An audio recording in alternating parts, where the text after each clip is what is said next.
Well, greetings everybody. My name is Joseph and I want to welcome you to the YouTube channel and to the Facebook page. And just as a disclosure, I want to get this out in the open right now. I am here for the purpose of just showing you what I've created, invented, and patent pended through the United States Trademark Patent Office. I am not here in any way, shape, or form for communicating with females who want to get with me, or I'm not interested. I'm with somebody that I'm very happy with, and that's the person I'm going to remain with. I don't like nasty pictures. I don't like nasty posts. I want nothing to do with them. Nothing at all. So if you are by chance looking for a man, or the answer's no. The answer's no. I care about each and every one of you, but that's why I'm not here for that purpose. I'm just not at all, and I will remain strong and firm in that. So if you have any intentions, please don't even bother friend requesting me. Please don't. I'm not the guy. I'm not the guy. So I'm here for the purpose of Green Mountain Gold Trap, and that's that, the Easy Cleanout. And that's what this video is about, to introduce it to you and to give you a look at it, to disclose and get it out in the open. And tomorrow night I will be a guest on the YouTube channel Flash in Your Pan at 8 p.m. Eastern Standard Time, and I'll have a link to that site in the description down below. But anyway, enjoy the video, and come join us tomorrow night, because we'll be discussing this invention in length with Brother Ed, who is the owner of the YouTube channel, and his partner Jess, and Regnad, Dano, praise God. But anyway, so that's it in a nutshell. I'm here for that purpose, and that purpose only. I have no other desires, or I'm going to be obviously communicating with the prospecting community. That's another reason why I'm on Facebook. But other than that, that's it. That's it, folks. So enjoy the video. Take care.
I'm Joe, and I have invented, or I should say reinvented, what many know as the Green Mountain Gold Trap, and I've added some really awesome feature, well, a awesome feature to it.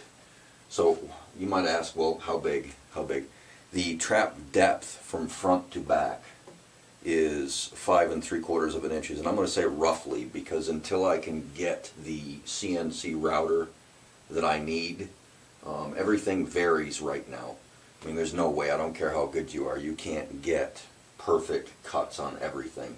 I had it all in my head. I've got shelving systems. I was going to stock the shelves with all the parts and just be able to assemble them as I got orders, but that's just not going to work out until I can get that CNC router. So each and every one until I get that is going to be unique.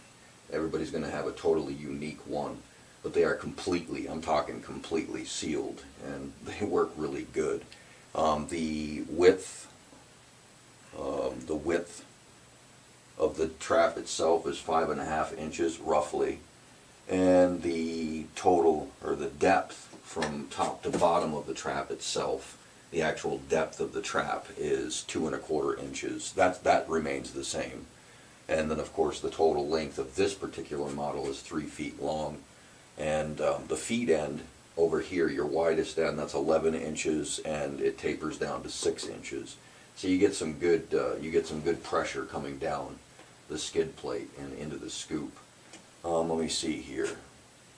Now I want to discuss also the general rule when you're setting up a sluice box in the river is for every foot you want a 1-inch drop at your front end.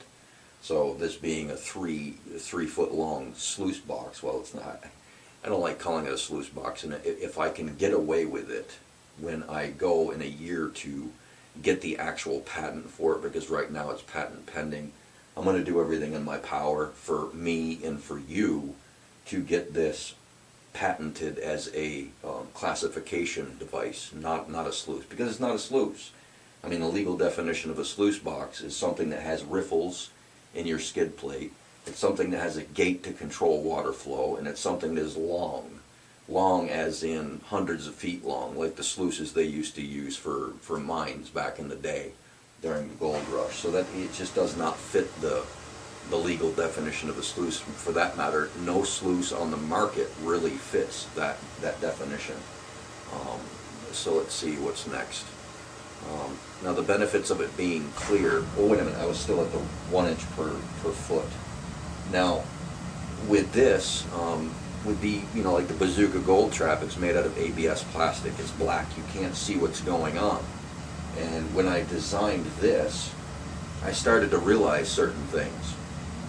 You can't go by the general rule of 1 foot or 1 inch drop for every foot. Why? If you've got this set up in the river and you've got it dropped at 3 inches at the front end and you're dealing with higher water velocity because these like a lot of water pressure, it depends. Really, it goes by your velocity of water. That's what you have to go by. Now, with this being clear, you can see what's going on inside the trap. You know if you've got it set up at the right pitch, at the right drop. What happens is if you've got it set at 3 inches, 3 inch drop because it's a 3 foot long box, and you're working with higher water velocity, what happens is in the center of the trap itself, it tends to blow stuff out. It's kind of like, look at it as a plunge pool at the bottom of a set of falls. It just burrows it out. You've got water coming down your skid plate through the classification plate and going into the trap, and too much of a pitch is just blowing it right out of there. So you need to lift your front end a little bit. So this tells you if you've got it set up right. Now, that's the benefits of it being clear. So it's just a wonderful thing. Now, loss of gold. I've been in the development and testing stages for 2 years now, a little over 2 years now. And I have continuously placed my Garrett Super Sluice Pan in front of it, underneath it. And what I'll do, well, first of all, what I'll do to make sure that it's set up right when I get to the river is I'll throw some, off the top of the surface, shovelfuls of material into it and just see what it's doing inside here and then adjust it as needed. Now, the loss of gold, what I would do is, for the whole 2 years plus, is put my Garrett Super Sluice Pan in front of it. And if you're in an area where you're getting into, I like to call it the Irene layer here in Vermont, because we got hit with Hurricane Irene pretty hard. You get down to a certain point and you're getting into twigs and, gelatinated leaves and so on and so forth, roots. Here we have on the side of the river what's called Japanese knotweed, and the roots to that go right down into the water, and they're like really, really fine, mushy roots, and they get caught up on the classification plate. Now, if you're getting into stuff like that, I don't care what you're using for equipment, you're going to lose gold. So what I would do is, if I'm into stuff like that, just pretend this is a full-size shovel. Don't put it down on here like this to clear stuff off, but like this, sideways. Just scissor back and forth and cut it off from there, which you can't do with the Bazooka Gold Trap because the grizzlies on that go vertically.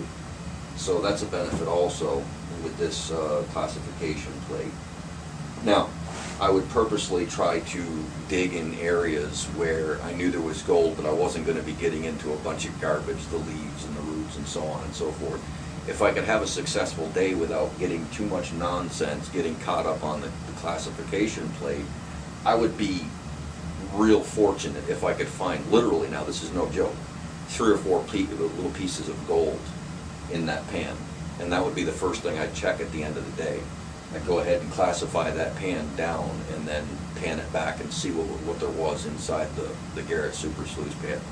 And literally maybe 2 or 3 pieces of fine gold.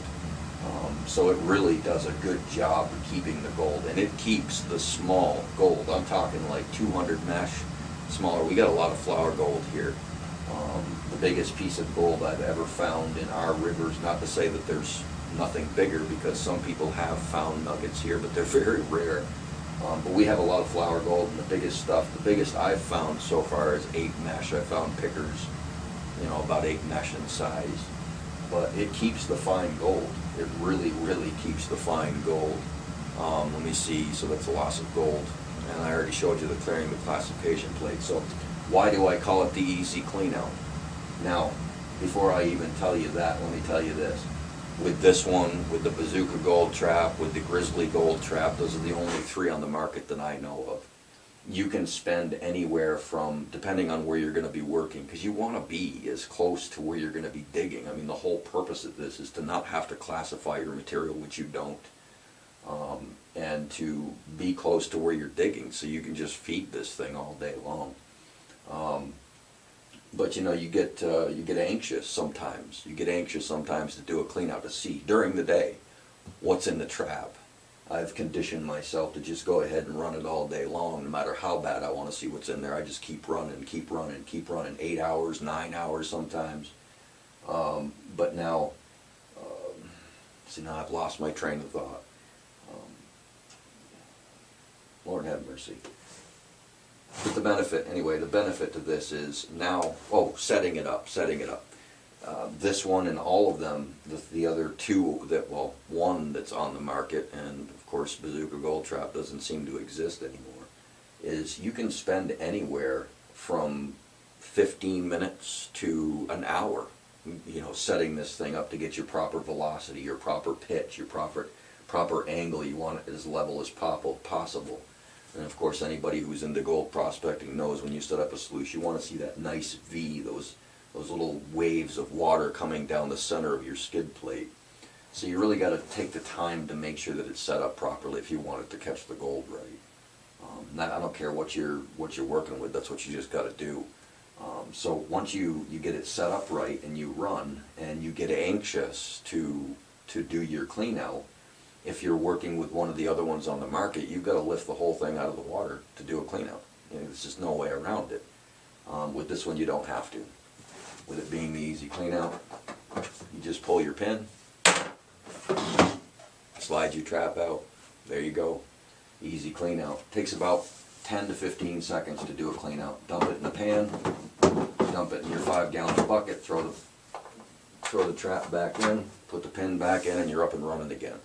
No more lifting it out of the water and worrying about your rocks that you've got it setting on, blowing out of your little dam that you've built, and you're up and running again. So it's just really, I enjoy it. I really enjoy it. And I wanted to share it with everybody else. So here it is.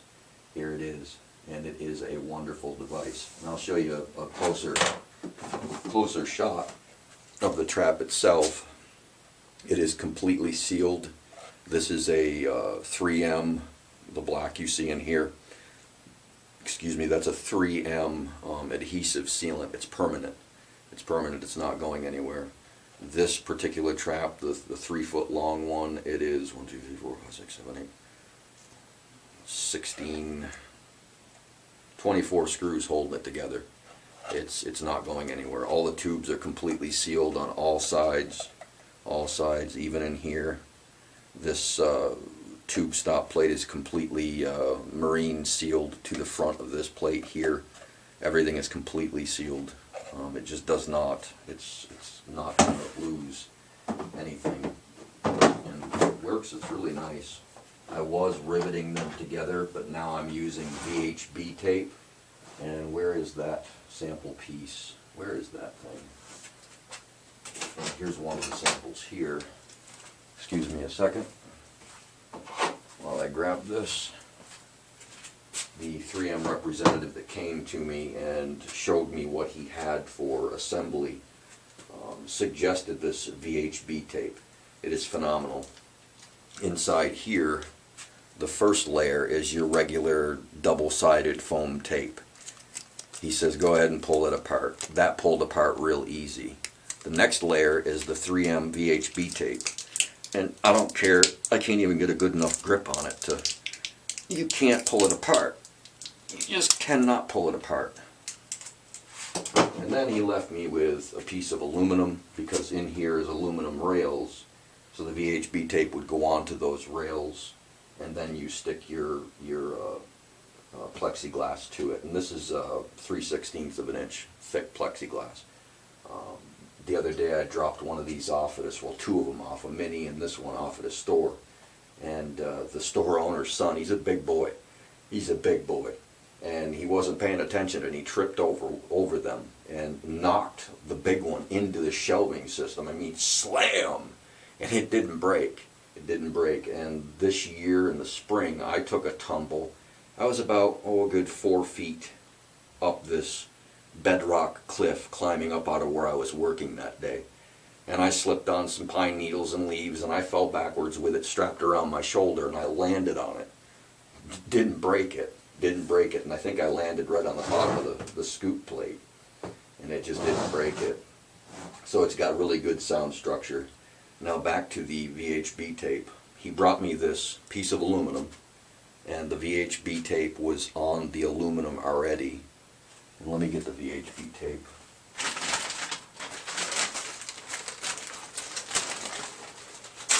It's double-sided. So when you pull it apart, one side already has the sticky on it, but the other side has this facing on it. So that's the way it was with this. It had the facing on it. He handed me the aluminum with the VHB tape and the facing on the tape, and he handed me this same thickness of plexiglass, 2 separate pieces. He said stick these together and test them. So that's what I did. I wasn't about to use this and sell this product to other people until I put this stuff to rigorous testing, and that's what I did. First I stuck it together. I didn't even clean it. You have to clean your surface with rubbing alcohol 50% mixed with water. And once that evaporates, you can put your stuff together. I didn't even do that. For 3 days off and on, I was handling this plexiglass, getting the oils from my hands on it. And then I stuck it together. Now, within, what did they say, like within 15 minutes or an hour, it's at 50% strength. As soon as I stuck it together, I tried pulling it apart. And you can't pull this stuff apart. You just can't do it. I don't care. You can't do it. It's extremely, extremely strong. Waterproof and weatherproof. I don't care. So what did I do to test this stuff? Well, after I did that and tried pulling it apart, which I couldn't, as soon as I put it on, I soaked it in water for 5 days, pulling it out, tried pulling it apart, couldn't do it. And then I superheated it with my heat gun and dunked it in cold water and immediately pulled it out and tried to pull it apart, couldn't do it. I froze it and then heated it with the heat gun and tried to pull it apart, couldn't do it.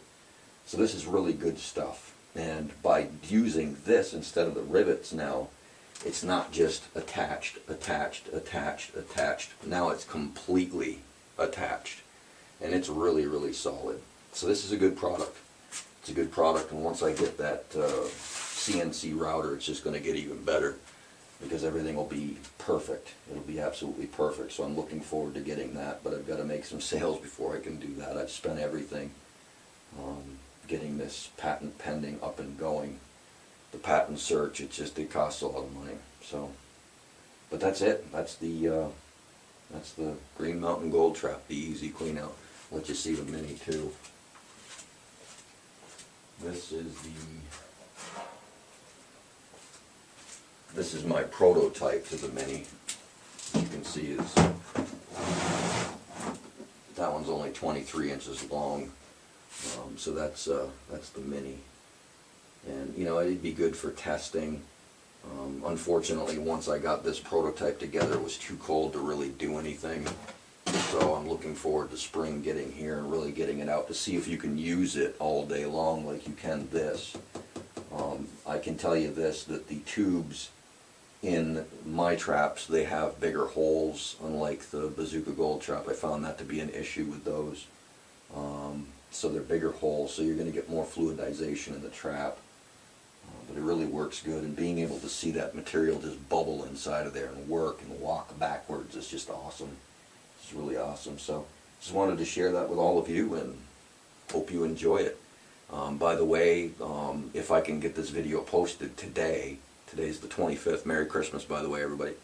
If I can get this video posted today, tomorrow night, the 26th at 8 p.m. Eastern Standard Time, I'll be on the YouTube channel Flashing Your Pan with Ed, Jess, and Dano as a guest. And you can ask questions in the chat room. Come join us, and if you haven't subscribed to Ed's channel, do so. They're a good group of guys, and a lot of good content on there, a lot of good guests. So, alright, well that's about it. So, hope you enjoy. Take care. Bye. Well, greetings, Brother Joseph, Central Vermont Prospecting. It is December 9th, and I'm out here with Kevin, but I'm out here testing the new prototype to the Mini Easy Cleanout, which is now patented. I've got, I'm going to have 3 different sizes. Right now I've got this one, and I've got the 3-foot long one. This one here is 23 inches long, and it fits in a 5-gallon bucket. Trap end first, so it's pretty compact. It would fit inside of a large backpack even. But so far, it's I see a piece of gold right down in here. Pretty good sized piece, 30 plus. We're in a good spot. Running good.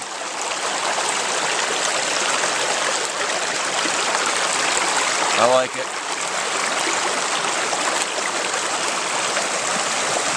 Go up and see how Kevin's doing.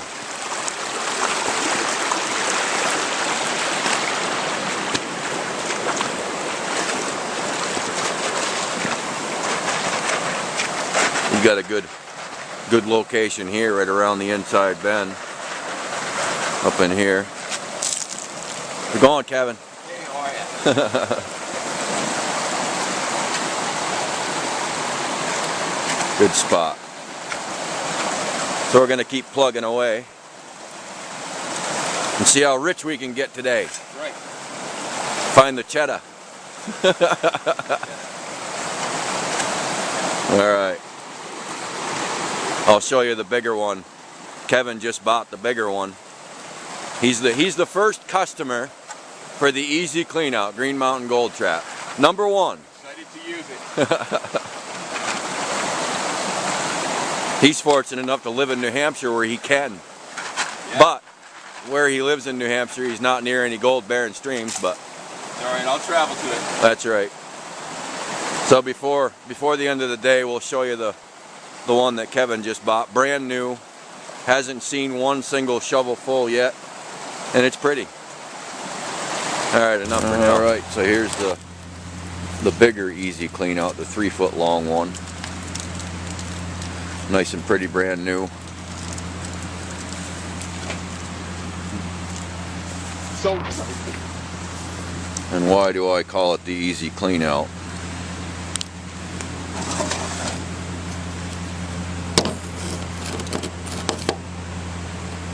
Unlike the other ones on the market, like the Bazooka Gold Trap,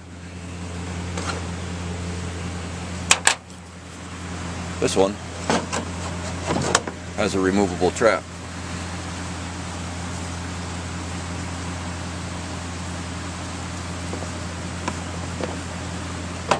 No more lifting it out of the water to do a clean out. Just pull the pin, dump your material in a bucket or a pan and put the trap back in, put the pin in, and 15 seconds later you're back up and running again.